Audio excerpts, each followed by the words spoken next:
رسوله الكريم أما بعد فأعوذ بالله من الشيطان الرجيم بسم الله الرحمن الرحيم وقال نسوة في المدينة امرأة العزيز تراود فتاها عن نفسه قد شغفها حبا انا لنراها فی ضلال مبین آمنت باللہ صدق اللہ مولانا العظیم وصدق رسولہ النبی الرؤوف الرحیم ونحن علی ذلک من الشاہدین والشاکرین والحمد للہ رب العالمین فقد قال اللہ عز وجل ان اللہ وملائکتہ یصلون علی النبی یا ایہا الذین آمنوا صلوا علیہ وسلموا تسلیما اللہم صلی علی سیدنا و مولانا محمد وعلی آل و اصحاب سیدنا و مولانا محمد معدن الجود والکرم وعلیہ واصحابہ وبارک وسلم صلاۃ و سلاما علیک یا سیدی یا رسول اللہ وعلی آلک واصحابک یا حبیب اللہ صلی اللہ علیہ وسلم۔ مختصر حمد و صلوات کے بعد قرآن کریم فرقان حمید سے سورہ یوسف شریف کی آیت نمبر 30 کے تلاوت کرنے کا شرف حاصل کیا۔ گزشتہ 4 نشستوں میں بالترتیب ہم سورہ یوسف شریف کی 29 آیات طیبات کا ترجمہ اور تفسیر و تشریح کے ضمن میں چیدہ باتیں آپ حضرات کی خدمت میں عرض کر چکے۔ گزشتہ نشست میں ہم نے سورہ یوسف شریف کی آیت نمبر 23 تا 29 تلاوت کی تھی اور اس میں ہمارے سامنے یہ بات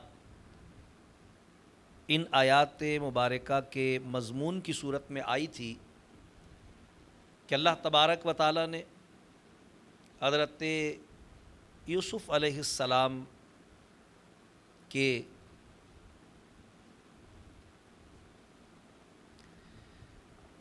زلیخا کے گھر میں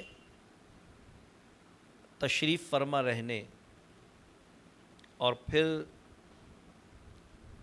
اس کی جانب سے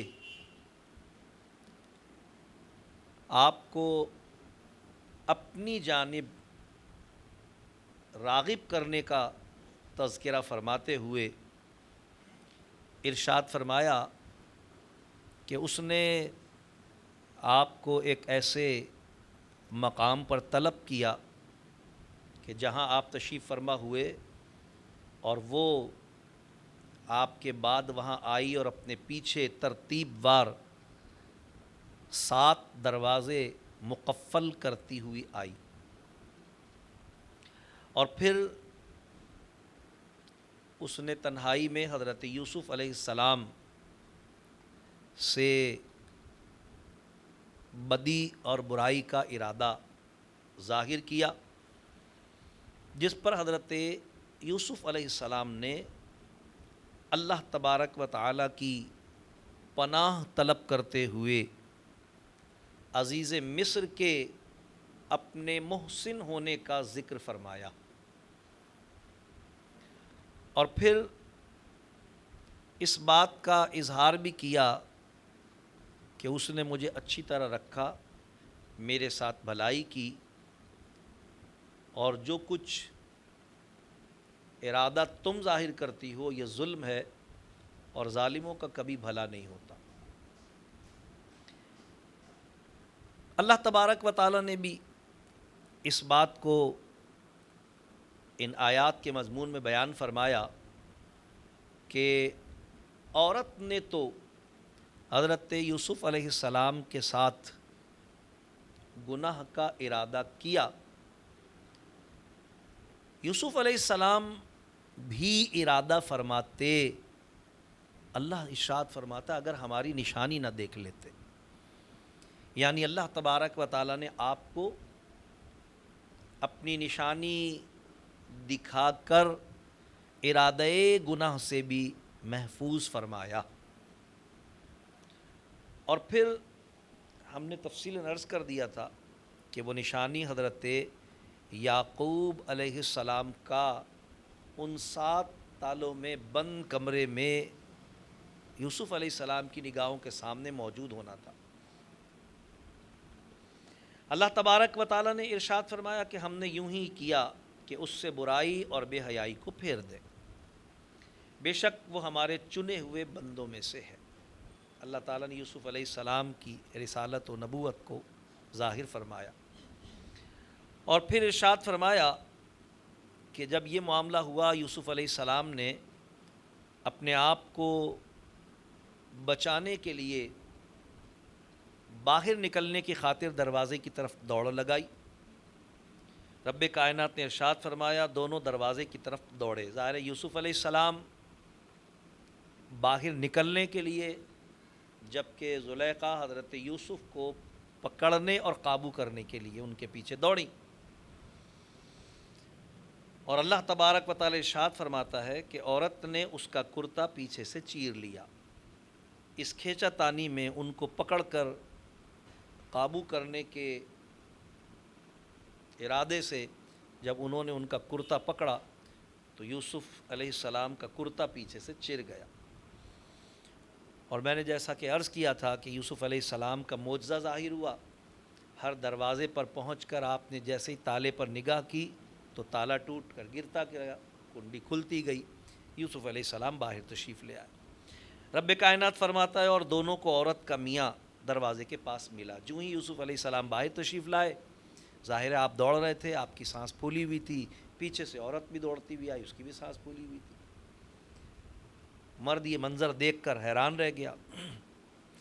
اس سے پہلے کہ وہ کچھ گفتگو کرتا، اللہ تعالیٰ ارشاد فرماتا ہے کہ عورت نے کلام کیا، بولی کیا سزا ہے اس کی جس نے تیری گھر والی سے بدی چاہی، مگر یہ کہ قید کیا جائے یا دکھ کی مار۔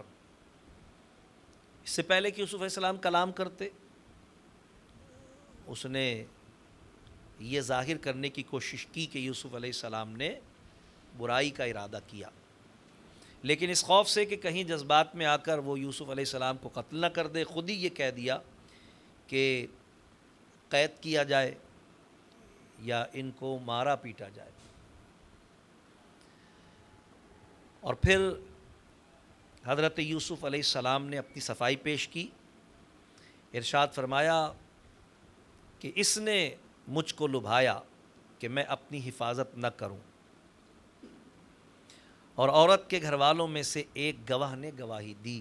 جب یوسف علیہ السلام سے سوال کیا گیا کہ بھئی یہ جو آپ کہہ رہے ہیں کیسے مانا جائے، یوسف علیہ السلام نے فرمایا کہ بھئی میرا گواہ ہے۔ اور پھر اس بچے نے جو کہ اس کمرے میں موجود نہیں تھا، بے دیکھے گواہی دی، کیونکہ اس نے گواہی قرائن کے اعتبار سے دی، لہذا اللہ تعالیٰ نے بیان فرمایا کہ بچے نے کہا کہ اگر ان کا کرتا آگے سے چرا ہے تو عورت سچی ہے، اور انہوں نے غلط کہا، اور اگر ان کا کرتا پیچھے سے چاک ہوا تو پھر سمجھ لو کہ عورت جھوٹی ہے اور یہ سچے ہیں۔ یہ گواہی تھی اس بچے کی۔ جب عزیز مصر نے یوسف علیہ السلام کا کرتا دیکھا، رب کائنات فرماتا پھر جب عزیز نے اس کا کرتا پیچھے سے چرا دیکھا، بولا بے شک یہ تم عورتوں کا چرتر ہے۔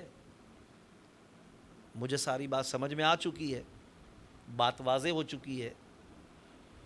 بے شک تمہارا چرتر بڑا ہے، یعنی یہ بڑا خطرناک تم نے کام کیا اور بڑا سخت تم نے منصوبہ بنایا، اور واقعی اس کے ساتھ ظلم ہو گیا۔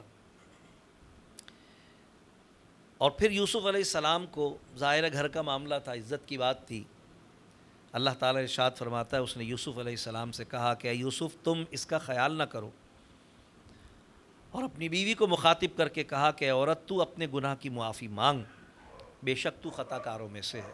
واضح ہو گیا تھا اس پر کہ اسی کی زیادتی ہے، اسی کی طرف سے سارا معاملہ ہوا ہے۔ یہاں تک کا مضمون گزشتہ چوتھی نشست میں ہم نے آپ حضرات کی خدمت میں عرض کیا، اور اب اس سے اگلے مضمون کو اللہ تبارک تعالیٰ نے ان آیات طیبات میں بیان فرمایا۔ رب کائنات نے ارشاد فرمایا وقال نسوۃ فی المدینۃ امرأۃ العزیز تراود فتاہا عن نفسہ، اور شہر میں کچھ عورتیں آپس میں گفتگو کرنے لگیں۔ عزیز مصر نے بہت چاہا کہ یہ بات باہر نہ نکلے، کسی کو پتہ نہ چلے، چھپانے کی بہت کوشش کی، لیکن پھر بھی بعض خاص لوگوں میں، کیونکہ گھر میں تو لوگ موجود تھے، نوکر چاکر خدام، یہ بات پھیل ہی گئی۔ اور یہاں جن عورتوں کا ذکر ہے مفسرین کرام فرمایا کہ وہ 5 عورتیں تھیں، ان میں سے ایک باورچی کی بیوی تھی، ایک ساقی بادشاہ کا پلانے والا اس کی بیوی تھی، اور ایک منتظم استبل جو گھوڑوں کی دیکھ بھال کرتا تھا اس کی بیوی تھی، اور ایک داروغہ جیل اس کی بیوی تھی، اور ایک دربان اس کی بیوی تھی۔ یہ 5 عورتیں تھیں جو آپس میں یہ گفتگو کر رہی تھیں، اور چونکہ عام طور پر اس قسم کی کے چرچے، اس قسم کی گفتگو، اتنے زیادہ تجسس والے معاملات یہ عورتوں میں پائے جاتے ہیں، اس لیے انہی کے درمیان چیمہ گوئیاں ہونے کا اللہ تبارک و تعالیٰ نے ذکر بھی فرمایا۔ یہاں یہ بات ذہن میں رکھنی چاہیے کہ شریعت اسلامیہ میں حکم یہ ہے کہ اگر کوئی شخص کسی کا عیب دیکھ بھی لے، حقیقت میں اس کا عیب اس کی نگاہوں کے سامنے آ جائے، تو اسے چاہیے کہ اس کی پردہ پوشی کرے، یعنی اس کا چرچا نہ کرے۔ ہاں، اس کی اصلاح کرنے کے لیے اگر وہ اس شخص کو سمجھاتا ہے، یا وہ یہ سمجھتا ہے کہ میں اس پوزیشن میں نہیں ہوں کہ اس کی اصلاح کر سکوں، اور کسی ایسے شخص کو اس بات پر آگاہی فراہم کرتا ہے جس کے بارے میں اسے یقین ہے کہ اس کا سمجھانا اور اس کی جانب سے اصلاح کیا جانا بالکل ممکن ہے، درستگی ہو سکتی ہے، تو پھر وہ غیبت اور چغلی نہیں کہلائے گی، غیبت اور چغلی نہیں کہلائے گی۔ اور یہ بھی ذہن میں رکھنا چاہیے کہ یہ غیبت اور چغلی جب ہی ہے کہ جب واقعتاً وہ گناہ، وہ بدی، وہ برائی اس نے کی ہو جس کا تذکرہ کیا جا رہا ہے۔ اگر خدا نہ خواستہ اس نے وہ گناہ نہیں کیا ہے، وہ برائی اس نے کی نہیں ہے، تو پھر غیبت نہیں ہوگی، پھر تو الزام، اتہام، بہتان ہوگا، جو کہ اس سے کہیں زیادہ سنگین گناہ ہے۔ بدقسمتی یہ ہے کہ آج یہ مرض مردوں میں بھی پایا جاتا ہے، یعنی مردوں میں بھی یہ عادت ہو گئی ہے کہ وہ بھی اگر خدا نہ خواستہ کوئی ایسی کسی کی بات دیکھ لیتے ہیں تو اس کا چرچا کرنا اور مزے لے کر اس کے تذکرے کرنا، اس کو کوئی عیب نہیں سمجھتا۔ حالانکہ ہمیں یاد رکھنا چاہیے کہ حضور صلی اللہ تعالیٰ علیہ وسلم نے جو ارشاد فرمایا مسلمان کی تعریف میں، سرکار اسلام فرماتے ہیں مسلمان وہ ہے کہ جس کی ہاتھ اور زبان سے دوسرے مسلمان محفوظ رہیں۔ 100 بار سنی ہوگی آپ نے یہ حدیث، المسلم من سلم المسلمون من لسانہ و یدہ، بخاری اور مسلم کی حدیث ہے۔ اس کا معنی کیا ہے؟ اگر ہم غور کریں تو اس کا معنی یہی تو ہے کہ جب ہم کسی پر بہتان لگاتے ہیں، یا کسی کی غیبت کرتے ہیں، یا کسی کی پردہ دری کرتے ہیں، کسی کے چھپے ہوئے عیب کا چرچا کرتے ہیں تو ظاہر ہے ہم اسے اپنی زبان سے اذیت تو پہنچا رہے ہوتے ہیں، ہم اس کی عزت کو تار تار تو کر رہے ہوتے ہیں، اور یہ عمل ہمارے اسلام کو چیلنج کرتا ہے، یعنی ہمارے مسلمان ہونے کو چیلنج کرتا ہے، کیونکہ حضور علیہ السلام نے مسلمان کی تعریف میں اس بات کو شامل کیا ہے کہ مسلمان وہ ہے جس کے ہاتھ اور زبان سے دوسرا مسلمان محفوظ رہے، اور محفوظ رہنے میں یعنی زبان سے محفوظ رہنے میں یہ بات بھی شامل ہے کہ ہم کسی پر الزام نہ لگائیں، کسی پر بہتان نہ لگائیں، بلکہ اگر ہم کسی کا کوئی عیب دیکھ بھی لیں، وہ تو بہتان اور الزام تو یہ نا کہ اس میں عیب ہے ہی نہیں وہ اور ہم بیان کر رہے ہیں کسی کے دل میں اس کی برائی ڈالنے کی خاطر، لیکن ایک گناہ ہو گیا کسی سے، خطا ہو گئی اس سے، اور کسی طرح کسی دوسرے کے علم میں اس کی نظر میں وہ چیز آ گئی، تو حضور علیہ الصلاۃ والسلام نے ارشاد فرمایا کہ جو شخص اللہ سے ڈر کر دنیا میں کسی کے عیب کو چھپائے گا، اللہ تبارک تعالیٰ قیامت کے دن میدان محشر میں اس کے عیب کو پردہ داری فرمائے گا۔ بہت بڑی بات ہے۔ ہم میں سے کون ہے ایسا جس سے گناہ سرزد نہیں ہوتا؟ نہ ہم فرشتے ہیں، نہ ہم اولیاء کرام ہیں، نہ ہم انبیاء ہیں جو معصوم ہوتے ہیں، ہم تو گناہ گار بندے ہیں۔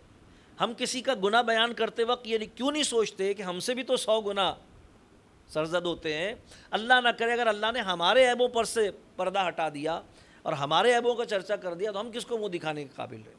غرض اللہ تبارک و تعالیٰ نے، جیسا میں نے عرض کیا کہ سورہ مبارکہ میں بہت سارے مواعظ، بہت ساری اصلاحات، بہت ساری ایسی چیزیں جو انسان کے اخلاق و کردار کے سوار کا سبب بنتی ہیں، ان مضامین کو بیان کرنے کا مقصود یہی ہے کہ ہم اس سے سبق حاصل کریں۔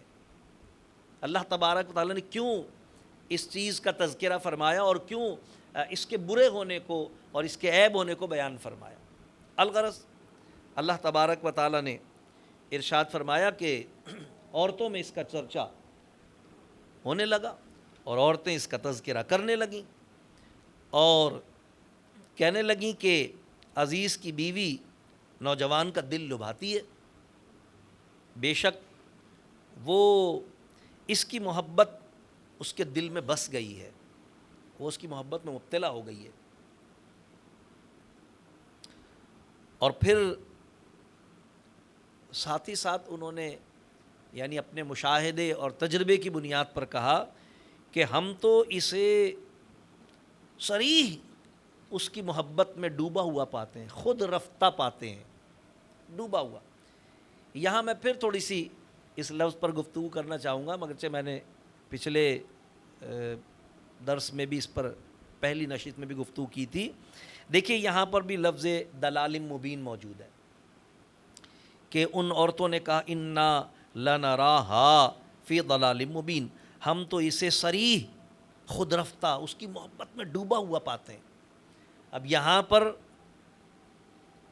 دلال مبین کھلی گمراہی نہیں کہا ہے، کیونکہ یہاں کسی بدعقیدگی اور شرک اور کفر کی بات نہیں ہو رہی ہے، بلکہ ظاہر ہے کہ وہ یہی بیان کر رہی ہیں کہ وہ اس کی محبت میں اندھی ہو چکی ہے۔ کسی کی محبت میں ڈوب جانا، اس کے لیے بھی دلال کا لفظ استعمال ہوتا ہے، اور یہ اس لیے میں وضاحتاً کہہ رہا ہوں کہ جن بے وقوفوں نے، جن نادانوں نے، جن بے علموں نے اور جن گمراہ اور جاہل لوگوں نے قرآن کریم فرقان حمید کا ترجمہ کرتے ہوئے حضور صلی اللہ علیہ وسلم کے لیے وَوَجَدَكَ ضَالًّا فَهَدَىٰ کے الفاظ میں لکھا، ترجمے میں لکھا کہ اللہ فرما رہا ہے ہم نے آپ کو گمراہ پایا تو ہدایت دی، انہوں نے لفظ بال سے دھوکہ کھایا، اگرچہ اس کے ایک معنی وہ بھی ہیں، لیکن عالم کا یہی تو کام ہے۔ اسی لیے کہا گیا کہ قرآن کریم کی تفسیر وہ کرے گا جو 52 علوم پر مہارت رکھتا ہو۔ جب بے پڑھے اور غیر محقق لوگ ترجمہ اور تفسیر کریں گے، جیسا مسٹر مودودی نے لکھ ماری، غیر عالم تھے تفسیر لکھ دی، بھائی تمہارا کیا کام تفسیر لکھنے سے؟ جو عالم کا کام ہے وہ عالم کو کرنا ہے۔ جیسا کہ آج کل آپ دیکھ رہے ہیں کہ وہ انجینئر اور پلمبر بیٹھے بیٹھے لوگوں کو دین سکھا رہے ہیں. دین سکھانا عالم دین کا کام ہے. تو جن لوگوں نے اس جہالت کا اظہار کیا اور اتنے بڑے گناہ کے مرتکب ہوئے کہ انہوں نے حضور علیہ السلام کی طرف لفظ گمراہی کو منسوب کر دیا. اور اتنی بدقسمتی کی بات ہے کہ ظاہر ہے وہ ترجمہ چھپتا ہے، بازاروں میں بکتا ہے، لوگ پڑھتے ہیں.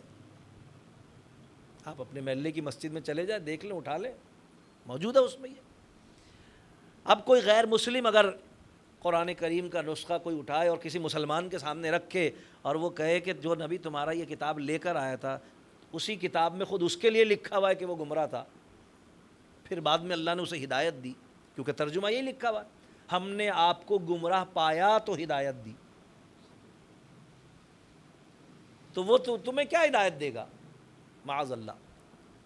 جبکہ سب جانتے ہیں کہ حضور صلی اللہ تعالی علیہ وسلم تو اللہ تبارک و تعالیٰ کے وہ محبوب اعظم ہیں جنہیں اللہ تبارک و تعالیٰ نے کائنات کے وہ علوم عطا فرمائے ہیں کہ اولین و آخرین میں حضور صلی اللہ تعالی علیہ وسلم کے برابر تو، بڑا تو بہت دور کی بات ہے، برابر بھی کوئی عالم نہیں ہو سکتا. بڑا ہونا تو بہت دور کی بات ہے، حضور کے برابر بھی کوئی نہیں ہو سکتا. اللہ نے حضور علیہ السلام کے لیے قرآن کریم میں ارشاد فرمایا وَعَلَّمَكَ مَا لَمْ تَكُنْ تَعْلَمْ. محبوب آپ جو کچھ نہ جانتے تھے آپ کے رب نے آپ کو سب کچھ سکھا دیا.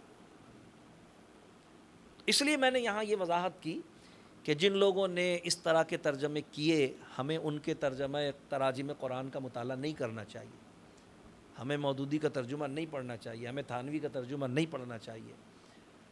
ایسے تمام لوگ کہ جنہوں نے تقدیس الوہیت کو پامال کیا، جنہوں نے شان رسالت کو نظر انداز کیا، جنہوں نے منشائے کلام ربانی کو پس پش ڈالا اور بس قرآن کو ایک کتاب سمجھ کر کے عربی کی کتاب ہے میں اردو میں ترجمہ کر رہا ہوں، ایسے فتنوں سے بچنا چاہیے. الحمدللہ اعلیٰ حضرت امام احمد رضا فاضل بریلوی رحمۃ اللہ تعالی علیہ نے تقدیس الوہیت کو پیش نظر رکھتے ہوئے، شان رسالت کو ملحوظ خاطر رکھتے ہوئے اور اللہ تبارک و تعالیٰ کے کلام کی منشا کو اور اس کے مقصود کو پیش نظر رکھتے ہوئے ایسے لفظوں کا چناؤ فرمایا کہ نسیم و کوثر کے دھلے ہوئے الفاظ ہیں. الحمدللہ کنز الایمان شریف ایسی انفرادیت کا حامل ہے کہ آپ باقاعدہ موازنہ کریں. اللہ تعالیٰ آپ میں سے کسی کو شوق دے، آپ باقاعدہ تحقیق کریں، آپ تراجم رکھیں سامنے، موازنہ کریں ان کا، آپ کو پتہ چل جائے گا کہ کیسی کیسی لوگوں نے ٹھوکریں کھائی ہیں اور معاذ اللہ وہ لکھ گئے. اب قیامت تک جو لوگ پڑھتے رہیں گے اور ان کلمات کو پڑھ کر جو ان کے عقیدے میں خرابی آئے گی ان سب کا عذاب ان کے ذمے ہے جنہوں نے یہ کام کیا. الحمدللہ اعلیٰ حضرت فاضل بریلوی رحمۃ اللہ تعالیٰ علیہ کا ہم پر احسان ہوا کہ انہوں نے کنز الایمان کی صورت میں بہترین ترجمہ قرآن اردو زبان میں با محاورہ ہمیں عطا فرمایا. اللہ تعالیٰ امام رضا کے مزار پر انوار پر کروڑوں رحمتیں اور برکتیں نازل فرمایا. رب کائنات ارشاد فرماتا ہے کہ وہ عورتیں اس بارے میں گفتگو کرنے لگیں کہ بھئی یہ تو عجیب ہے، بھئی اس کی محبت میں ڈوبی ہوئی ہے کہ اس کو تو اپنی عزت کا بھی پاس نہیں ہے، اپنے زر خرید سے دل لگا بیٹھی ہے. اور ایسا اس لیے تھا کہ ابھی تک انہوں نے یوسف علیہ السلام کو نہیں دیکھا تھا. یعنی یہ سارے تانے اور یہ سارے اعتراضات تو اس وجہ سے تھے کہ انہیں پتہ ہی نہیں تھا کہ معاملہ کیا ہے. تو لہذا وہ چیما گوئیاں کر رہی تھیں. انہوں نے یوسف علیہ السلام کو تو دیکھا نہیں تھا، انہیں تو اندازہ بھی نہیں تھا کہ یوسف علیہ السلام کو اللہ تبارک تعالیٰ نے کیا حسن عطا فرمایا. الغرض رب کائنات نے ارشاد فرمایا فلما سمعت بمکرہن ارسلت الیہن وعاتدت لہن متکئا وآتت کل واحدۃ منہن سکینہ وقالت اخرج علیہن. اللہ تبارک تعالیٰ ارشاد فرماتا ہے کہ جب یہ معاملہ ہوا اور زلیخا تک یہ باتیں پہنچیں تو ظاہر ہے اس کو بھی تکلیف ہوئی عورتوں کی ان باتوں کو سن کر، اور اس نے فیصلہ کیا کہ اچھا میں ان کو بتاتی ہوں یہ جو تانے دے رہی ہیں مجھے کہ کیوں یوسف کی محبت میرے دل و دماغ پر قائم ہے، اور کیوں میں اس کے حسن بے مثال میں ڈوب چکی ہوں۔ لہٰذا اللہ تعالیٰ ارشاد فرماتا ہے تو جب زلیخا نے ان کا چرچا سنا، ان عورتوں کی یہ گفتگو جو وہ آپس میں کر رہی تھیں، جب انہوں نے سنی تو ظاہر ہے ان کو دل میں یہ خیال ہوا کہ بھئی مجھے اس کا کوئی ازالہ کرنا چاہیے تاکہ یہ تانے دینے سے باز آئیں مجھے۔ تو اس کا حل انہوں نے کیا کیا؟ انہوں نے یہ کیا، رب کائنات فرماتا ہے تو ان عورتوں کو بلا بھیجا، ان کو کہا بھئی آؤ بھئی تمہاری دعوت ہے، میرے گھر پر تمہاری دعوت ہے۔ ان کے لیے مسندیں سجائیں، ظاہر عزیز مصر کی بیوی تھی، ان کے لیے مسندیں سجائیں، خوب کھانے پینے کا اہتمام کیا۔ اور رب کائنات فرماتا ہے کہ ان کے لیے مسندیں تیار رکھیں اور ان میں ہر ایک کو، یعنی ہر عورت کو ایک چھری دی، یعنی چھری دی تاکہ وہ اس چھری سے گوشت یا میوے وغیرہ کاٹ کر کھائیں۔ یہاں یہ ذہن میں رہے کہ اسلام میں ٹیک لگا کے کھانا کھانا بھی منع ہے اور چھری اور کانٹے کا استعمال کرنا بھی منع ہے۔ اس سے چمچہ مستثنیٰ ہے، چمچے کا استعمال کر سکتے ہیں آپ۔ ایسی کوئی بھی چیز جس کا ہاتھ میں ٹھہرنا دشوار ہو اس کو آپ چمچے سے کھا سکتے ہیں، لیکن کانٹا جس سے کسی چیز کو پھاڑا اور چیرا جائے اور چھری جس سے کاٹ کے کھایا جائے، یہ کھانے میں اس کا استعمال کرنا یہ اسلام میں منع ہے۔ کیوں منع ہے؟ کوئی کہے بھئی منع ہے تو کسی حدیث میں دکھائیں آپ، حدیث میں تو ہو نہیں سکتا، اس لیے کہ اس زمانے میں تو چھری کانٹے سے نہیں کھایا جاتا تھا۔ تو حضور علیہ السلام نے ارشاد فرمایا، مشہور حدیث حضور علیہ السلام کی، سرکار فرمایا من تشبہ بقوم فہو منہم، تم میں سے جو جس قوم کے طریقے کو، ان کی عادات و اطوار کو اپنائے گا، ان کی وضع قطع کو اپنائے گا، وہ انہی میں شمار کیا جائے گا۔ اور حضور علیہ السلام نے صحابہ کرام علیہ رضوان کو متعدد مواقع پر ایسی عادات کے اپنانے سے منع فرمایا کہ جس میں کفار کے ساتھ مشابہت ہوتی ہو۔ مثال کے طور پر جب حضور علیہ السلام نے صحابہ کرام کو عمامہ پہننے کا حکم دیا اور فرمایا کہ یہ مسلمانوں کا اعزاز ہے، عزت ہے ان کی، تو صحابہ کرام میں سے بعد نے عرض کی کہ یا رسول اللہ کفار بھی پہنتے ہیں، جیسا کہ ہمارے یہاں بھی آپ دیکھتے ہیں ہندو بھی اور سکھ بھی، دوسرے مذاہب کے لوگ بھی پہنتے ہیں، تو یا رسول اللہ یہ تو کفار بھی پہنتے ہیں۔ تو سرکار علیہ السلام نے فرمایا ہاں تم ان کی مخالفت کرو عمامہ پہننے میں۔ یا رسول جب عمامہ وہ بھی پہنتے اور ہم بھی پہنیں گے تو پہننے میں مخالفت کیسے ہوگی؟ نہ پہننے میں ہوگی مخالفت، تو کہ ہم نہ پہنیں؟ تو سرکار علیہ السلام نے فرمایا کہ نہیں، تم ان کی مخالفت کرو اس طرح کہ وہ ننگے سر پر باندھتے ہیں، تم ٹوپی پر عمامہ باندھو۔ اور فرمایا کہ وہ بغیر شملے کے عمامہ باندھتے ہیں، تم عمامے میں شملہ چھوڑو۔ یہ جو پیٹھ کے اوپر کپڑا تھوڑا سا چھوڑا جاتا ہے، یہ اس مخالفت کے لیے ہے کہ جو آپ دیکھیں سکھوں کا جو ہوتا ہے نا اس میں وہ چیز نہیں ہوتی، ہندوؤں کا جو ہوگا اس میں وہ چیز نہیں ہوتی۔ بدقسمتی سے ہمارے یہاں کے رافضی بھی ویسے ہی عمامہ باندھتے ہیں، ان کے یہاں بھی وہ چیز نہیں ہوتی۔ لیکن سنت طریقہ حضور علیہ السلام کا یہ ہے، باقاعدہ حدیث میں تذکرہ موجود ہے کہ سرکار علیہ السلام جب عمامہ شریف پہنتے تھے تو آپ اپنی پشت مبارکہ پر شملہ چھوڑتے تھے اور کبھی کبھی اسے آگے کی طرف بھی ڈال لیا کرتے تھے، اور غزوات میں جب سرکار جاتے تھے تو اسے چہرے پر لگا لیا کرتے تھے، یعنی دھول مٹی سے بچنے کی۔ الغرض مسلمان کو حکم ہے کہ وہ اپنی عادات و اطوار میں کفار کی مشابہت اختیار نہ کرے۔ کفار بھی داڑھی رکھتے ہیں، سکھ ہندو وغیرہ، مسلمان بھی رکھتا ہے۔ حضور علیہ السلام نے صحابہ کرام سے جب فرمایا کہ کفار کی مخالفت کرو، صحابہ کرام نے فرمایا یا رسول اللہ کفار بھی داڑھی رکھتے ہیں، ہم بھی داڑھی رکھتے ہیں، تو ہم اس میں کیسے مخالفت کریں؟ سرکار علیہ السلام نے فرمایا کہ داڑھی بڑھاؤ اور مونچھیں گھٹاؤ، یعنی جو کفار کا طریقہ کار ہے، جو سکھوں وغیرہ کا طریقہ کار ہے، وہ مونچھ بھی اتنی ہی بڑھاتے ہیں ساتھ ساتھ داڑھی کے، لیکن سرکار اپنے لبوں پر موجود بالوں کو تراشا کرتے تھے۔ یہ سرکار کی سنت مبارکہ ہے۔ نیز حضور علیہ الصلاۃ والسلام کی سنت مبارکہ یہ تھی کہ سرکار اپنی داڑھی شریف کو اپنی مٹھی میں پکڑتے تھے اور پھر جو اضافی بال ہوتے تھے ان کو تراش دیا کرتے تھے. یعنی ایک مٹھی بھر داڑھی ہونا یا اس میں معمولی اضافہ ہو، کیونکہ ظاہر جب بڑھتی تھی تو اضافہ ہوتا تھا، پھر کاٹ کے دوبارہ سرکار علیہ السلام اسے ایک مٹھی کر دیتے تھے. تو یہ تو سنت ہے کہ ایک مٹھی ہو یا اس میں کچھ اضافہ ہو.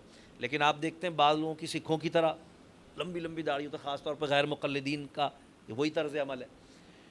تو حدیث مبارکہ میں کفار سے مشابہت کی ممانعت کی گئی ہے ہر اعتبار سے، لباس میں، تراش میں، خراش میں، عادات و اطوار میں، انداز معاشرت میں مخالفت. تو یہ بات ذہن میں رہے کہ قرآن کریم نے جو یہ تذکرہ کیا ہے یہ اسی لیے کیا ہے، جیسا میں نے بتایا کہ پچھلی بھی جو باتیں کی گئی ہیں وہ اسی لیے کی گئی ہیں کہ یہ سارا معاملہ اس فرد کی طرف سے کیا جا رہا ہے جس نے ایک برائی اور گناہ کے ارادے کا ارتکاب کیا ہے. بعد میں وہ ایمان لائیں، مسلمان ہوئیں، یوسف علیہ السلام کے نکاح میں آئیں، تو ظاہر ہے سارے احکام بدل گئے، پھر سارے معاملہ تبدیل ہو گئے. یہ سارا تذکرہ اس وقت کا کیا جا رہا. تو بہرحال اللہ تبارک تعالیٰ ارشاد فرماتا ہے کہ انہوں نے چھری دی عورتوں کے ہاتھ میں تاکہ وہ اس سے گوشت یا میوے وغیرہ کھائیں، اور اس وقت میں یہ رواج تھا ان کے یہاں، اب بھی کفار کے یہاں یہ رواج ہے. پھر اللہ تعالیٰ ارشاد فرماتا ہے پھر یوسف سے کہا کہ ان پر نکل آؤ. یوسف علیہ السلام کو ٹھہرا کے رکھا اور کہا کہ جب یہ اپنے ہاتھوں میں پھل لیے ہوں، چھری لی، جب میں آواز دوں تو تم آ جانا. یوسف علیہ السلام کو آواز دی اور ان سے کہا کہ بھئی تم ان کے سامنے سے گزر گئے، چلے جاؤ. بلایا اپنے پاس. جب یوسف علیہ السلام کو اس نے آواز دی اور بلایا تو یہاں یہ بات ذہن میں رکھنی چاہیے، ذہن میں اچھی طرح ہونی چاہیے کہ ان کی شریعت میں پردہ نہیں تھا.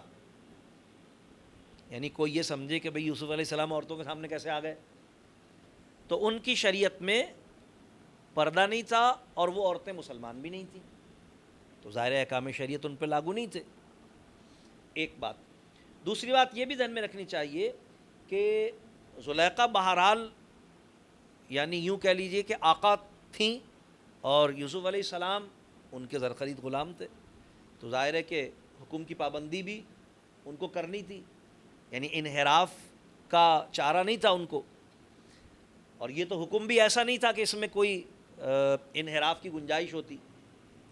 لیکن ان دونوں باتوں سے زیادہ اہم بات یہ ہے، یعنی یہ تو ایک الگ بات ہے اگر تشریف نہ لاتے تو وہ ناراض ہوتی یا آپ پر کوئی سزا وغیرہ کا معاملہ کرتی، لیکن جو اہم بات ہے وہ یہ ہے کہ یوسف علیہ السلام اس امید پر بھی تشریف لائے کہ شاید میرے حسن کو دیکھ کر یہ ایمان لے آئے، کیونکہ یوسف علیہ السلام کا حسن ان کا معجزہ تھا. میں بار بار بتا رہا ہوں یہ بات، معجزہ اللہ نے بطور حسن عطا فرمایا، اور نبی کو معجزہ دکھانا واجب ہوتا ہے، تو اس لیے آپ کا آنا بالکل جائز تھا. یہ ساری گفتگو میں نے اس لیے کہ کسی کے ذہن میں یہ خیال نہیں آئے کہ بھئی آج اگر کوئی پیر صاحب عورتوں میں بیٹھ کر ان کی ساسوں نندوں کی کہانیاں سن لیں تو کیا مذائقہ ہے. یوسف علیہ السلام بھی تو آیت بتا رہی ہے کہ ان عورتوں پر آئے تھے، تو وہ کافرہ تھیں.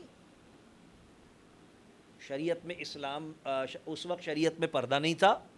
نیز یوسف علیہ السلام کا آنا اس مجبوری کی وجہ سے بھی تھا کہ آپ بہرحال یعنی ظاہراً زرخرید تھے، جبکہ اس سے زیادہ اہم ترین بات جو تھی وہ یہ تھی کہ اس حکمت کی وجہ سے آپ تشریف لائے کہ بھئی شاید یہ ایمان لے آئیں.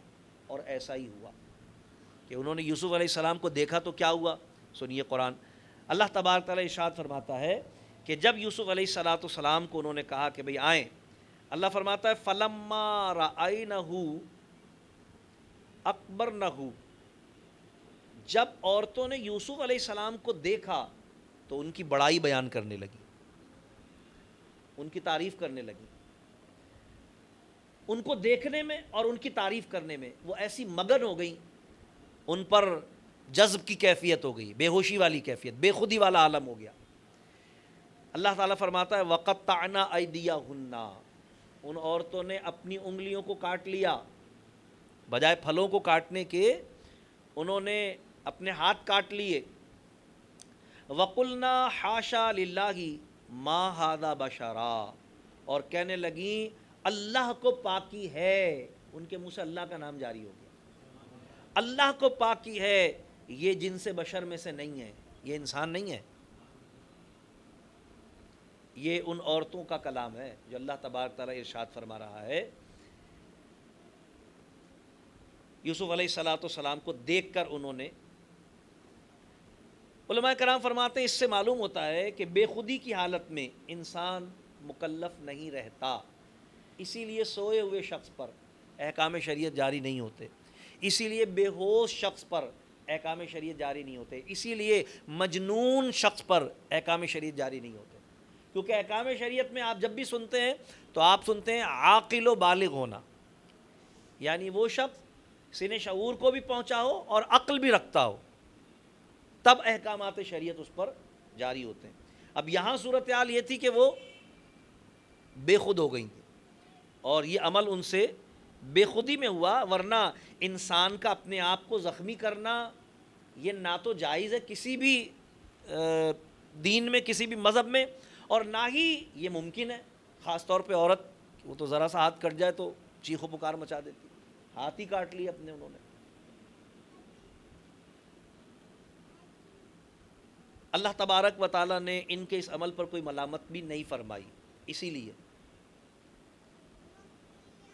اور یہی وجہ ہے کہ جو اللہ تبارک و تعالیٰ کے وہ بندے ہوتے ہیں جو اللہ کے ذکر اور اللہ کی یاد میں مستغرق ہو جاتے ہیں اور ان پر جذب کی کیفیت ہو جاتی ہے، جس کو مجذوب کہا جاتا ہے، اس پر سے احکام شریعت ہٹ جاتے ہیں۔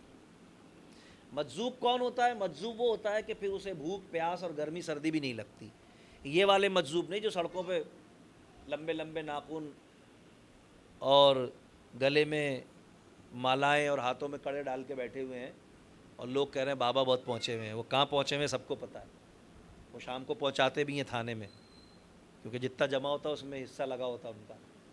تو یہ والے نہیں کہ کھانا بھی خوب ڈٹ کے کھا رہے ہیں، نوٹ بھی پہچان رہے ہیں اور مجذوب بھی ہیں۔ مجذوب تو ہوتا ہی وہ ہے کہ جس کو گرمی سردی کا کوئی اس کے وجود پر اثر نہیں ہوتا، اور ایسے لوگ دنیا میں ہیں، اور میں نے الحمدللہ ایسے لوگوں کی زیارت کی ہے، بہت سخت سردی میں وہ برہنہ وجود کے ساتھ بیٹھے ہوئے ہیں، بلکہ ٹھنڈے پانی سے نہا بھی رہے ہیں، بہت سخت سردی میں، اور اسی طرح انتہائی گرمی میں 15 لباس پہنے ہوئے بیٹھے ہوئے ہیں، انہیں ہوش ہی نہیں ہے گرمی اور سردی کا، احساس ہی نہیں ہے انہیں، بھوک پیاس کا بھی کوئی احساس نہیں ہے، کئی دن گزر جا رہے ہیں وہ کچھ نہیں کھا رہے، پی بھی کچھ نہیں رہے۔ تو جذب کی کیفیت کچھ اور ہوتی ہے، ہر ایک پر اس کا اطلاق نہیں ہوتا کہ وہ نشے کر رہا ہے اور کھا پی بھی رہا ہے اور پیسہ بھی پہچانتا ہے اور سارے معاملات ہیں، اور پھر ایسا نہیں ہے۔ بہرحال تو یہ بات ذہن میں رکھنی چاہیے کہ شریعت اسلامی بھی اس بات کو ظاہر کرتی ہے کہ جذب کی کیفیت اگر کسی پر ہو تو پھر اس پر احکام شریعت لاگو نہیں ہوتے۔ یہاں بھی یہی معاملہ تھا کہ ان پر کوئی، اللہ تبارک و تعالیٰ نے ان کی کوئی تردید نہیں فرمائی کہ انہوں نے یہ برا کام کیا، یا کوئی ان پر حکم جاری نہیں فرمایا گیا۔ الغرض حضرت یوسف علیہ السلام کو جب انہوں نے دیکھا تو اللہ کی پاکی ان کی زبانوں پر جاری ہو گئی، اور انہوں نے کہا کہ بھئی یہ ما ھذا بشرا، یہ انسان نہیں ہے۔ بھئی انسان نہیں ہے تو کیا ہے؟ خود ہی کہا ان ھذا الا ملک کریم، یہ تو ہمیں کوئی معزز فرشتہ لگتا ہے۔ یوسف علیہ السلام کے متعلق وہ کہہ رہے ہیں یہ تو ہمیں کوئی معزز فرشتہ لگتا ہے۔ یہ جو بات انہوں نے کہی، کیوں کہی؟ اس لیے کہ فرشتے اپنے حسن و جمال اور اپنی پاک دامنی میں، معصوم ہونے میں مشہور ہے، تو ایسا حسین اور اتنا پاک دامن، کیسی خوبصورت عورت نے ایسے مقام پر اسے برائی کی دعوت دی اور وہ اس سے اپنے آپ کو بچا گیا۔ اس پس منظر میں انہوں نے یہ کہا کہ یہ تو کوئی فرشتہ لگتا ہے۔ اس کا ترجمہ یہ نہیں کہ انہوں نے فرشتے دیکھے ہوئے تھے تو انہوں نے کہا یہ تو فرشتے کی طرح ہے، ایسا نہیں، بلکہ مراد یہ ہے اتنا خوبصورت اور پھر ایسا پاک دامن، یہ تو فرشتہ ہو سکتا ہے، انسان نہیں ہو سکتا۔ تو انہوں نے حضرت یوسف علیہ السلام کے حسن اور آپ کی پاکیزگی کی بنیاد پر علماء تفسیر نے لکھا ہے کہ حضرت یوسف علیہ السلام کا حسن ایسا تھا کہ حضرت یوسف علیہ السلام جب چلتے تھے تو در و دیوار پر آپ کے چہرے کا عکس روشنی پڑتی تھی جیسے دھوپ پڑتی ہے سورج کی. اور یہی بات حضور علیہ السلام کے متعلق احادیث مبارکہ میں موجود ہے کہ سرکار علیہ السلام جب چلتے تھے تو در و دیوار پر آپ کی نور کی کرنیں، آپ کا عکس، نور آپ کا جھلکتا تھا. الغرض اللہ تبارک و تعالیٰ نے ارشاد فرمایا کہ وہ کہنے لگیں کہ اللہ کی پاکی ہے، یہ تو انسان نہیں ہے، یہ تو کوئی معزز فرشتہ ہے. اور پھر اس کے بعد زلیخا نے کہا قالت فذالکن الذی لمتننی فیہ، زلیخا نے کہا تو یہ ہیں وہ جن پر تم مجھے تانا دیتی تھی. مطلب ان کا آپ بولو یہ والی بات. ظاہر ہے وہ تو خود بے خود ہو گئی تھی، وہ تو خود ہوش میں نہیں تھی ساری کی ساری. انہوں نے کہا آپ بتاؤ بھئی، اگر مجھ پر ان کا عشق، ان کی محبت اور اس میں اپنا سب کچھ فنا کر دینا اور مٹا دینا، حتیٰ کہ اپنی عزت کی بھی پرواہ نہ کرنا، اگر مجھ پر یہ کیفیت طاری ہوئی ہے تو بتاؤ تم غلط ہے یا صحیح ہے. تو انہوں نے کہا کہ بھئی یہ ہیں وہ جن پر تم مجھے تانا دیتی تھی. وَلَقَدْ رَاوَدتُّهُ عَن نَفْسِهِ فَاسْتَعْصَمَا، اور پھر انہوں نے اقرار کیا. اور یاد رکھیے کہ جرم کا اقرار کرنا توبہ ہوتی ہے. انہوں نے کہا کہ ہاں بے شک میں نے ان کا جی لبھانا چاہا، تو انہوں نے اپنے آپ کو بچا لیا. یعنی اس موقع پر زلیخا نے اپنے جرم کا اقرار بھی کیا اور یوسف علیہ السلام کی پاک دامنی کا اعتراف بھی کیا. یعنی یہ بھی کہا کہ انہوں نے اپنے آپ کو بچا لیا. یعنی یہ وضاحت ہو گئی اس سے کہ یوسف علیہ السلام نے ارادہ گناہ بھی نہیں کیا تھا، ورنہ زلیخا یہ تھوڑی کہتی کہ انہوں نے بچا لیا. اس نے اقرار کیا سب کے سامنے کہ ہاں یہ ہیں وہ، اور میں اقرار کرتی ہوں کہ بھی میں نے ان کو لبھانا چاہا لیکن انہوں نے اپنے آپ کو بچا لیا. اور پھر یعنی یوسف علیہ السلام کے متعلق اس نے آپ کی پاک دامنی کا اقرار اور اعتراف بھی کر لیا. اور پھر اللہ تبارک تعالیٰ ارشاد فرماتا ہے وَلَئِن لَّمْ يَفْعَلْ مَا آمُرُهُ لَيُسْجَنَنَّ وَلَيَكُونًا مِّنَ الصَّاغِرِينَ، اور بے شک اگر وہ یہ کام نہ کریں گے، یعنی اب اپنے اگلے عزم کا اظہار کیا کہ بھئی میں تو ان کے بغیر رہ نہیں سکتی، اگر یہ میری خواہش پوری نہیں کریں گے تو اگر یہ وہی کام نہ کریں گے جو میں ان سے کہتی ہوں تو ضرور قید میں پڑیں گے اور ضرور ذلت اٹھائیں گے. یعنی میں تو کسی بھی طریقے سے اپنی خواہش ان سے پوری کروا کے رہوں گی. اپنے عزم کا اظہار کیا اس نے. اللہ تبارک و تعالیٰ ارشاد فرماتا جب یوسف علیہ السلام نے یہ بات سنی نا تو آپ وہاں سے ہٹ گئے اور پھر اللہ تبارک و تعالیٰ کی بارگاہ میں رجوع کیا آپ نے. قال رب السجن احب الی مما یدعوننی الیہ، یوسف علیہ السلام نے عرض کی کہ اے میرے رب مجھے قید خانہ زیادہ پسند ہے اس کام سے جس کی طرف یہ مجھے بلاتی ہیں. اب مزے کی بات یہ کہ وہ عورتیں بھی ویسی ہی یوسف علیہ السلام کی محبت میں بےتاب اور پیاسی اور ان کی طلبگار ہو چکی تھیں جیسی کہ زلیخا تھیں. اسی لیے یہاں جمع کا صیغہ استعمال کیا گیا. یوسف علیہ السلام نے اللہ کی بارگاہ میں کہا کہ اے میرے رب مجھے قید خانہ زیادہ پسند ہے اس کام سے جس کی طرف مجھے یہ بلاتی ہیں. اس سے یہ بات ہمارے سامنے بالکل واضح ہو کر آ جاتی ہے. یعنی پہلے تو یہ کہ اس نے کہا کہ بھئی اگر یہ میری بات نہیں مانیں گے تو یہ ضرور قید خانے میں ڈالے جائیں گے اور ذلت اٹھائیں گے. یعنی یہ کہ بھئی چوروں کے ساتھ، ڈاکوؤں کے ساتھ اور مجرموں کے ساتھ ان کو وہاں پر رہنا پڑے گا. ظاہر ہے اس سے بے عزتی ہوگی ان کی اور تکلیف اٹھانی پڑے گی ان کو. لیکن حضرت یوسف علیہ السلام نے، کیونکہ اللہ کے مقبول بندے ہیں، محبوب بندے ہیں، تو آپ نے معصیت پر مصیبت کو ترجیح دی. یعنی آپ نے کہا اللہ کی بارگاہ میں کہ میں مصیبت برداشت کر لوں گا، معصیت میں مبتلا نہیں ہوں گا. اس میں سبق ہے ہمارے لیے کہ کبھی ایسا موقع اگر آئے کہ انسان کو کچھ مشقت پڑ جائے اس وجہ سے کہ وہ گناہ سے بچنا چاہتا ہے، اور بچنے میں اس کے لیے مشقت ہے، تکلیف ہو سکتی ہے. یعنی سمجھانے کے لیے عرض کر رہا ہوں کہ پیسوں کی ضرورت بھی ہے بڑی خاص، اور انٹرسٹ بھی بہت اچھا مل رہا ہے، اور سود نہ لینے میں کسی بہت بڑی مالی پریشانی کا شکار بھی ہو سکتا ہے. تو مومن کے ایمان کا تقاضا یہ ہے کہ وہ پریشانی مول لے لے گا، لیکن سود کی لعنت کو اپنے نامہ اعمال میں شامل نہیں ہونے دے گا. یہاں یہ سبق اور یہ درس اس آیت مبارکہ کے ذریعے اللہ تبارک تعالیٰ نے ہمیں عطا فرمایا. اور یوسف علیہ السلام نے اپنی پیغمبرانہ شان کے ساتھ اللہ تبارک و تعالیٰ کی بارگاہ میں عرض کی کہ مولا مجھے قید خانہ زیادہ پسند ہے.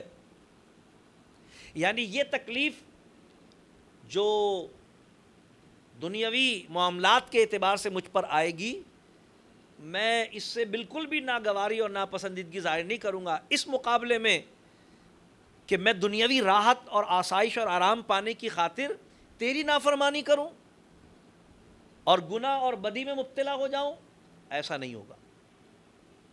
حضرت یوسف علیہ السلام نے اللہ تبارک و تعالیٰ کی بارگاہ میں یہ بات عرض کی، اور اس سے یہ بات بالکل واضح ہو جاتی ہے یہ کہ اللہ تبارک و تعالیٰ کے نیک بندے جو ہوتے ہیں نا، وہ معصیت پر مصیبت کو ترجیح دیتے ہیں کہ مصیبت اٹھا لیں گے لیکن معصیت میں مبتلا نہیں ہوں گے. تو آپ نے جیل کی تکلیف اختیار کی، مگر ان میں سے کسی کی بات نہیں مانی، کسی کی طرف آپ نے رغبت نہیں کی، اور اللہ کی نافرمانی کا تصور بھی اپنے ذہن میں نہیں آنے دیا. اور پھر اللہ تبارک و تعالیٰ ارشاد فرما رہا ہے کہ یوسف علیہ السلام نے اللہ کی بارگاہ میں عرض کی وَإِلَّا تَصْرِفْ عَنِّي كَيْدَهُنَّ أَصْبُ إِلَيْهِنَّ وَأَكُمْ مِنَ الْجَاهِلِينَ. اور اگر تو مجھ سے ان کا مکر نہ پھیرے گا تو میں ان کی طرف مائل ہو جاؤں گا اور نادان بنوں گا. یہ یوسف علیہ السلام کی انتہائی عاجزی ہے اور تصوف کا ایک بڑا سبق ہے. یہ وہی والا سبق ہے کہ جب حضور غوث اعظم رضی اللہ تعالیٰ عنہ پر شیطان ظاہر ہوا تھا اور اس نے کہا تھا عبد القادر میں تیرا رب تجھ سے مخاطب ہوں، آج کے بعد تیرے لیے نماز روزہ حج زکوٰۃ سب معاف ہو گیا. تو حضرت غوث اعظم رضی اللہ عنہ نے خیال فرمایا کہ یہ کیسے ہو سکتا ہے، میرے لیے نماز روزہ معاف ہو جائے. حضور علیہ السلام تو 6 وقت یعنی تہجد بھی آپ پر اللہ نے مقرر فرمائی تھی. قرآن میں فرمانا اللہ کا فَتَہَجَّدْ بِهِ نَافِلَةً لَكَ عَسَىٰ أَن يَبْعَثَكَ رَبُّكَ مَقَامًا مَحْمُودًا. محبوب آپ تہجد کے وقت اٹھ کر اپنے رب کی بارگاہ میں نفل ادا فرمائے. یہ واجب تھے حضور پر باقی 5 نمازوں کی طرح. ہمارے لیے صرف نفل ہی ہے، پڑھیں گے تو ثواب ہے، نہیں پڑھیں گے تو گناہ نہیں ہے. لیکن حضور علیہ السلام پابندی فرماتے تھے اس کی، کیونکہ حضور علیہ السلام پر اللہ نے واجب فرمایا تھا. اور ساتھ میں یہ بھی کہا تھا ابھی بھی ہم نے آپ پر اس لیے واجب کیے ہیں عَسَىٰ أَن يَبْعَثَكَ رَبُّكَ مَقَامًا مَحْمُودًا، کیونکہ اس کی برکت سے ان قریب آپ کا رب آپ کو وہ مقام عطا کرے گا کہ ساری مخلوق میں وہ مقام ہم نے کسی کو عطا نہیں کیا. ظاہر ہے کسی خاص انعام کے لیے کوئی خاص چیز مقرر کی جاتی ہے نا، کوئی خاص امتحان ہو تو پھر اس کا خاص انعام بھی ہوتا ہے.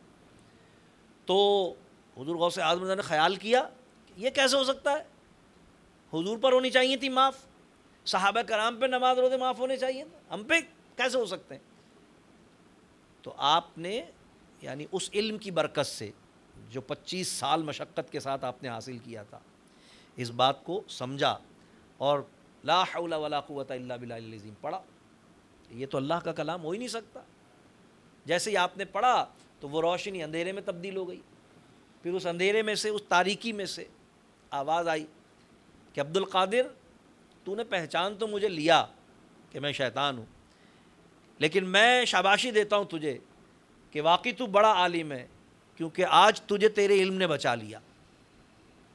اب یہ جو اس کا وار تھا نا، یہ بڑا وار تھا، تکبر کا وار، کہ آپ سمجھتے ہاں واقعی میں نے محنت بھی تو بہت کی ہے، ریاضتیں بھی تو کتنی کی، مجاہدے بھی تو کتنے کیے، چلے بھی تو کتنے کاٹے، لیکن یوسف علیہ حضرت غوث اعظم رضی اللہ عنہ نے کیا فرمایا؟ پھر آپ نے لا حول پڑھا اور فرمایا مجھے میرے علم نے نہیں، مجھے میرے رب کے فضل نے بچایا۔ اچھا، یہ وہ منصب ہے جس کو توکل علی اللہ کہتے ہیں، کہ مومن عمل تو کرتا ہے لیکن بھروسہ اپنے عمل پہ نہیں کرتا، بھروسہ اللہ کی ذات پہ کرتا ہے۔ مومن اسباب اور وسائل تو اختیار کرتا ہے لیکن بھروسہ اسباب اور وسائل پہ نہیں کرتا، بھروسہ اللہ کی ذات پہ کرتا ہے، توکل جس کو کہتے ہیں۔ یوسف علیہ السلام نے بھی اپنے نفس پر بھروسہ نہیں کیا، فرمایا مولا اگر تو مجھے نہیں بچائے گا تو میں تو کمزور نفس کا ہوں، میں راغب ہو جاؤں گا ان کی طرف۔ یہ آپ نے اپنی عاجزی کا اظہار فرمایا، حالانکہ اللہ کے نبی معصوم ہے، کیونکہ نبی کا قول و فعل تعلیم امت کے لیے ہوتا ہے، اور اللہ نے اسی لیے، میں بار بار عرض کر رہا ہوں کہ یہ ساری چیزیں ہمارے سبق اور درس کے لیے تو بیان کی گئی ہیں کہ ہم سیکھیں اس سے۔ تو ہمیں سیکھنا اس سے یہ کہ ہم میں سے کوئی کتنا ہی بڑا عالم بن جائے اور ریاضتیں اور مجاہدے کر کے کسی بھی منصب اور مرتبے کو ولایت ہی کے صحیح کیوں نہ پالے، لیکن اللہ تبارک و تعالیٰ کی ذات پر اس کا توکل اور بھروسہ نہیں ہے، اگر وہ اپنے علم پر یا اپنے عمل پر بھروسہ کر رہا ہے تو پھر وہ مومن کامل نہیں ہو سکتا، کیونکہ توکل اصل چیز ہے۔ تو حضرت یوسف علیہ السلام نے انتہائی عاجزی فرمائی اور فرمایا کہ اے میرے رب اگر تو مجھ سے ان کا مکر نہ پھیرے، یعنی میں تو تیری طرف دیکھ رہا ہوں، میں تیرے فضل پر بھروسہ رکھ رہا ہوں، مجھے اپنے نفس پر، اپنے معصوم ہونے پر، اپنے نبی ہونے پر، اپنے پاک دامن ہونے پر بھروسہ نہیں ہے، مجھے تیری ذات پر بھروسہ ہے کہ اگر تو ان کا مکر نہ پھیرے تو میں ان کی طرف مائل ہو جاؤں گا۔ انتہائی عاجزی پر مبنی حضرت یوسف علیہ السلام کا یہ کلام ہے کہ باوجود معصوم ہونے کے ہر وقت اپنے آپ کو رب کا حاجت مند ظاہر فرما رہے، تو مسلمان کو بھی ظاہر ہے کسی وقت بھی اپنے آپ کو محفوظ نہیں سمجھنا چاہیے۔ اسی لیے اولیاء کرام اور علماء اسلام اللہ تبارک و تعالیٰ کی بارگاہ میں خاتمہ بالخیر کی دعا کرتے ہیں، استقامت علی الاسلام کی دعا کرتے ہیں کہ اے اللہ ہمیں ایمان پر، اسلام پر استقامت عطا فرما۔ یوسف علیہ السلام نے بھی یہی دعا کی تھی آگے چل کر، توفنی مسلما والحقنی بالصالحین، اے اللہ مجھے اسلام پر خاتمہ عطا فرمانا اور پھر بعد وفات مجھے اپنے صالحین کا ساتھ عطا فرمانا۔ تو ایمان پر استقامت بڑی نعمت ہے، اور یہ اس کے لیے بندہ اپنے اوپر نہیں، اللہ کی ذات پر بھروسہ کرے، اللہ سے امان طلب کرتا رہے، اے اللہ ایمان کی حفاظت فرما۔ تو حضرت یوسف علیہ السلام نے عاجزی کا اظہار کیا اور فرمایا کہ اگر تو اپنا کرم نہیں فرمائے گا اور ان کا مکر مجھ سے نہیں پھیرے گا تو میں ان کی طرف مائل ہو جاؤں گا۔ تو اللہ تبارک تعالیٰ ارشاد فرماتا ہے فاستجاب له ربه فاستجاب له ربه فصرف عنه کیدہن، اللہ تعالیٰ ارشاد فرماتا ہے تو اس کے رب نے اس کی سن لی اور اس سے عورتوں کا مکر پھیر دیا، انہ هو السمیع العلیم، کیونکہ بے شک وہ بہت دعا کا سننے والا اور ہر ایک کے ہر حال کا جاننے والا ہے۔ تو اللہ تعالیٰ تو یوسف علیہ السلام کے دل کا حال بھی جان رہا تھا اور ان کی دعا بھی سماعت فرما رہا تھا۔ ہر بندے کے دل کا حال، اس کے ظاہر اور باطن کا سارا معاملہ اللہ کے نگاہ قدرت میں، اور جو کچھ ہم کہتے ہیں اگر خدا نہ خواستہ بدقسمتی سے ہمارے کہنے میں اور ہماری نیت میں، یعنی ہمارے زبان کے الفاظ میں اور ہمارے دل کے ارادے میں فرق ہو، تو اللہ تبارک و تعالیٰ کے لیے کوئی دھوکہ نہیں ہو سکتا۔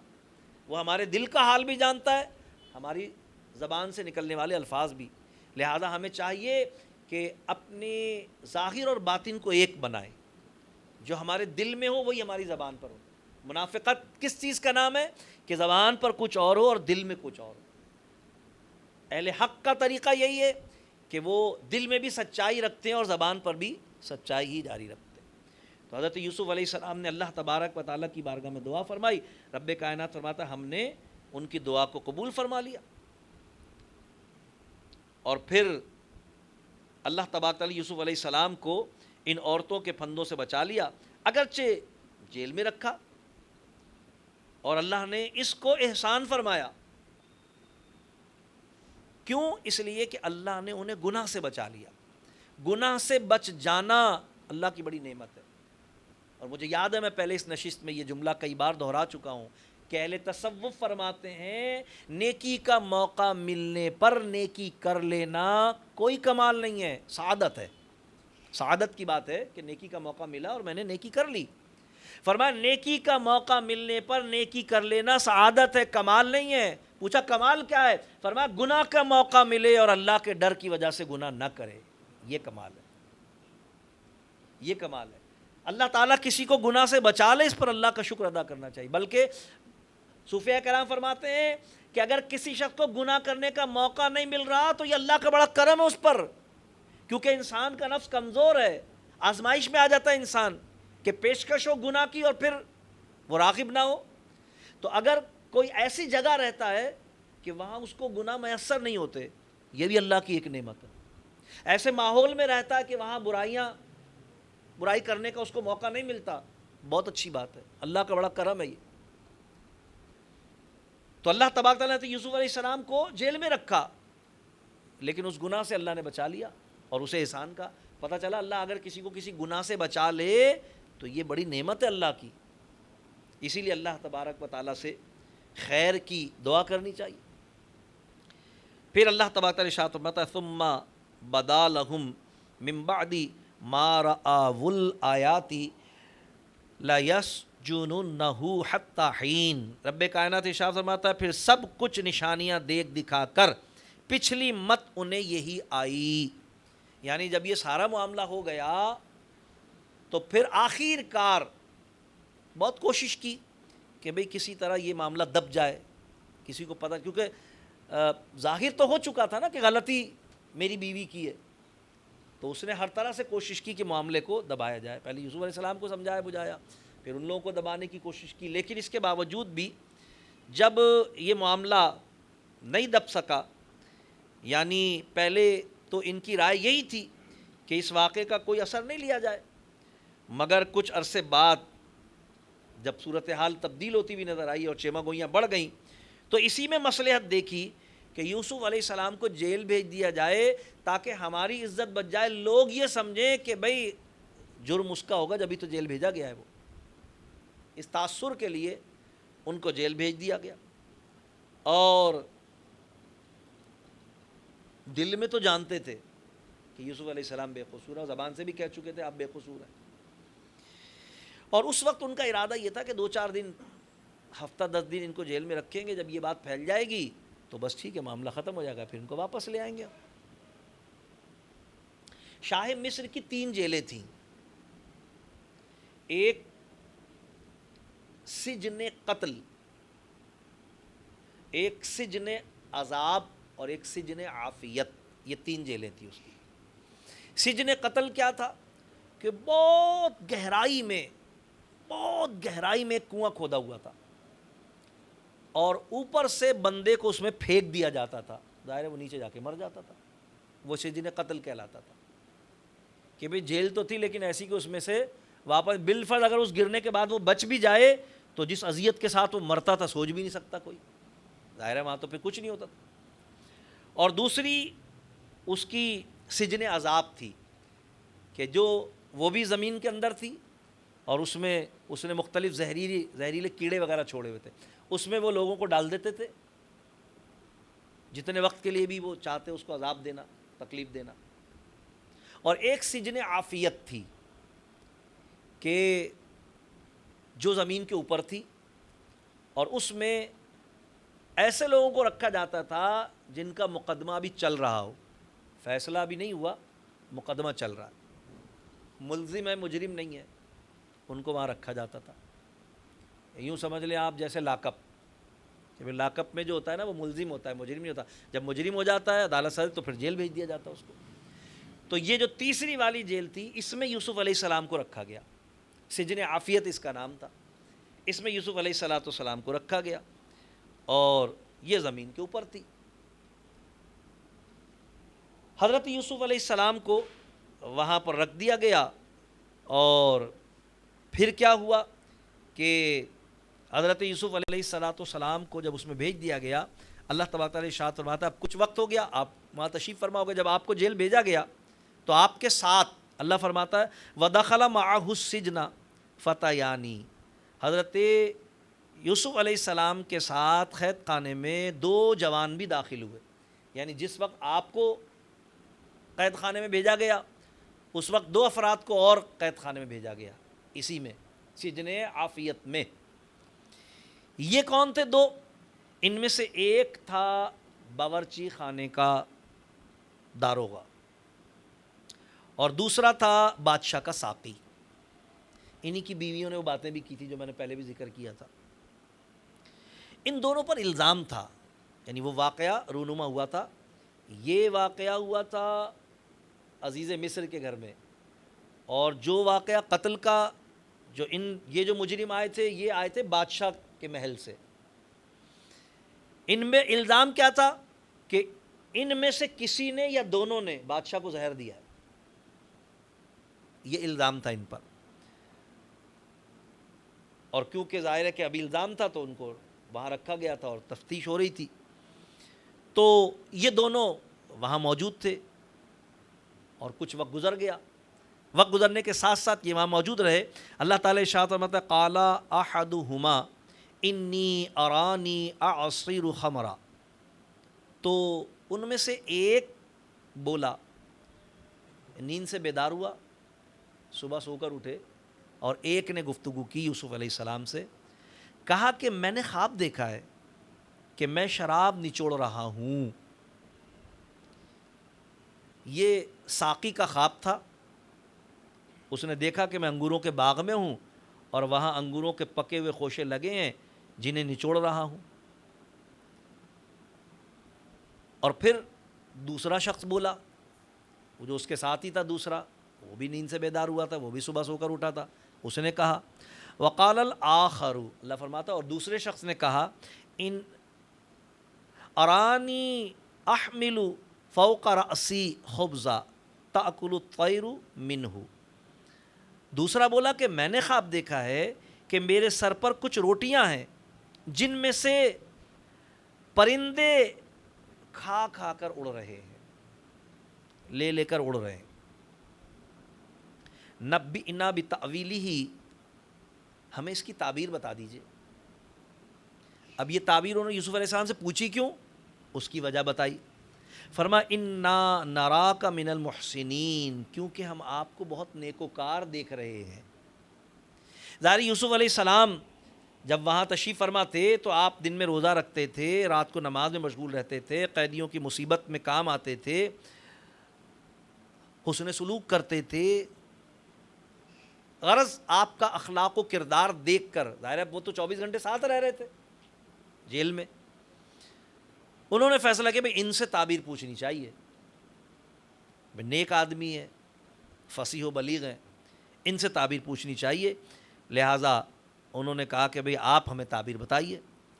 حضرت یوسف علیہ السلام نے فرمایا قال لا یأتیکما طعام ترزقانہ الا نبأتکما بتأویلہ قبل ان یأتیکما ذالکما مما علمنی ربی انی ترکت ملۃ قوم لا یؤمنون باللہ وہم بالآخرۃ ہم کافرون۔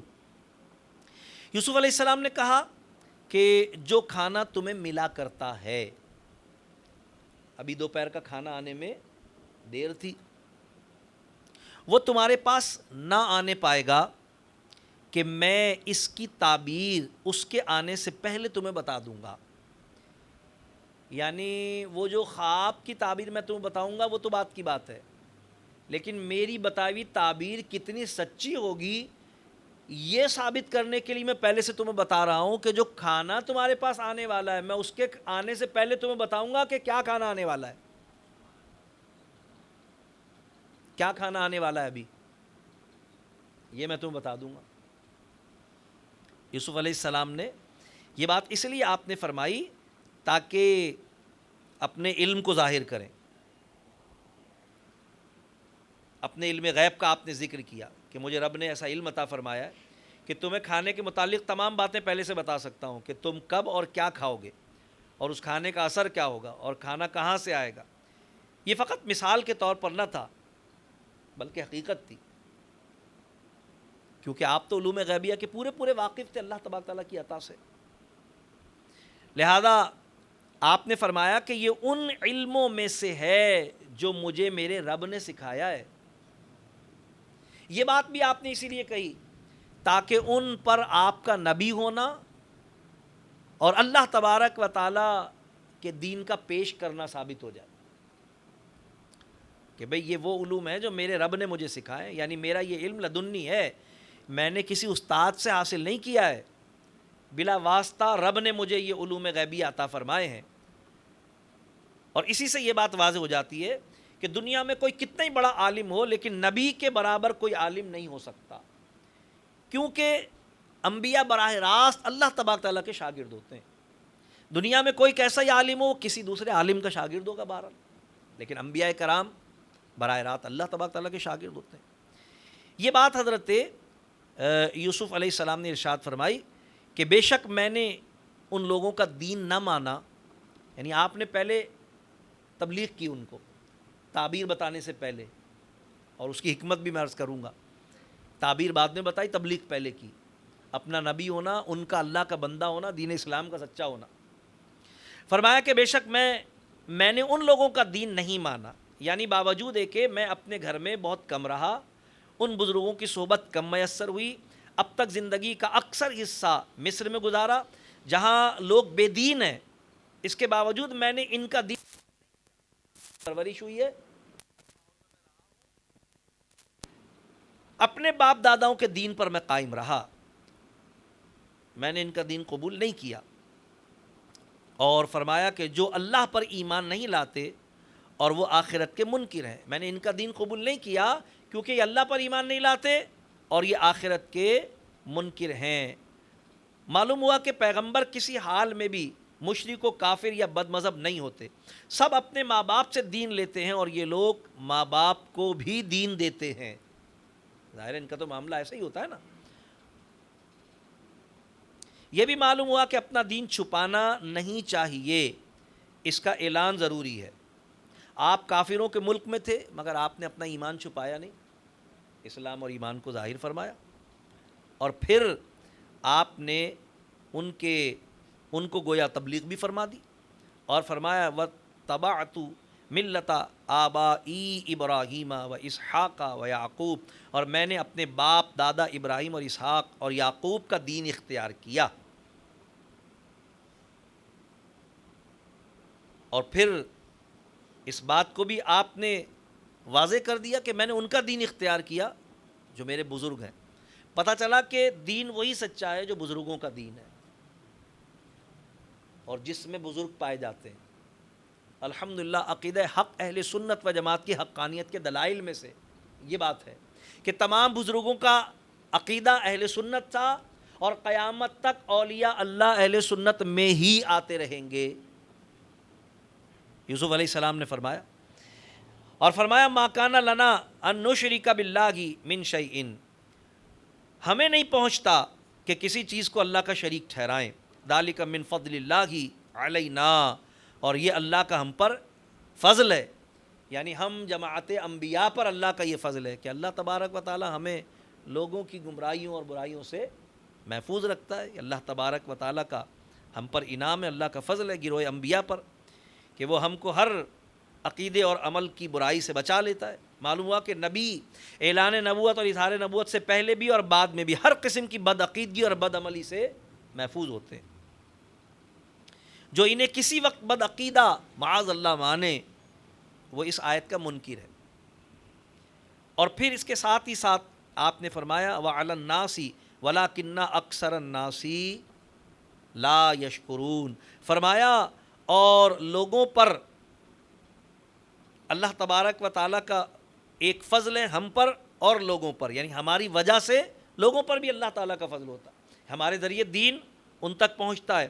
انبیاء کرام کی عصمت ان پر بھی اللہ تبارک تعالیٰ کا فضل ہے اور لوگوں پر بھی کہ ان کی عصمت کے طفیل لوگ گناہ سے بچتے ہیں. اور فرمایا مگر اکثر لوگ نہیں جانتے۔ یہ حضرت یوسف علیہ السلام نے ان کو گویا تعبیر بتانے سے پہلے ان پر اپنا دین، اپنا عقیدہ، اسلام کی سچائی، اللہ تبارک و تعالیٰ کی ربوبیت، اپنی نبوت و رسالت اور دین اسلام کی حقانیت ظاہر فرمائی، اور پھر اس کے بعد آپ نے ان کو تعبیر ارشاد فرمائی۔ انشاءاللہ ہم اگلی نشست میں حضرت یوسف علیہ السلام کی بیان کردہ تعبیر اور اس کے بعد کے معاملات کا تذکرہ کریں گے۔ اللہ تبارک تعالی ہم سب کو قرآن کریم فرقان حمید کا سچا اور حقیقی فہم اور سچی اور حقیقی برکات نصیب فرمائے۔